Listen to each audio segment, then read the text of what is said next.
m'appelle Agnès Sevestre, je suis ciseleuse et mon atelier est à Paris.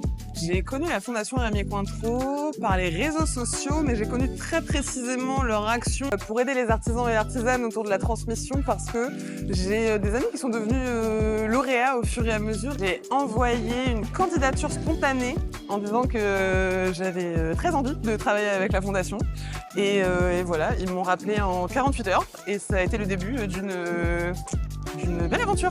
Il y a un vrai effort, je trouve, pour connaître les personnes et un côté vraiment humain qu'on ne retrouve pas forcément dans toutes les autres demandes de prix, dans tous les autres concours. Donc ce côté petite équipe. Moi, je suis très active dans la transmission de mon métier parce qu'en ciselure, on est moins d'une centaine aujourd'hui en activité en France. Il n'y a plus que 2 formations qui existent. Je fais beaucoup de formats de transmission différents, des ateliers, des cours. Sauf que comme le métier est rare, l'outillage est rare et aussi est coûteux. Et moi, j'ai envie de transmettre au plus de monde possible et donc il me faut beaucoup de marteaux, beaucoup d'outils. La particularité de la ciselure, en fait, c'est qu'on fabrique nous-mêmes nos outils. On les forge, mais du coup, c'est un processus qui coûte très cher, qui prend beaucoup de temps.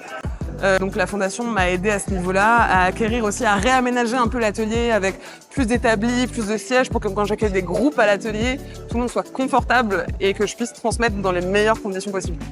Et puis le simple fait d'être en contact avec les équipes de la Fondation, qui sont vraiment une petite équipe à taille humaine, c'est super agréable. Il y a plein de conseils qui sont donnés pour, je sais pas, comment faire des dossiers, ou alors on peut se renseigner sur tel ancien lauréat, telle ancienne lauréate. Enfin, c'est beaucoup de mise en réseau, de partage, et en fait, c'est une autre forme de transmission finalement. On est plusieurs à avoir des métiers assez rares, on se connaît pas tous, et puis on est un peu dispatchés dans toute la France, et ça, c'est super intéressant.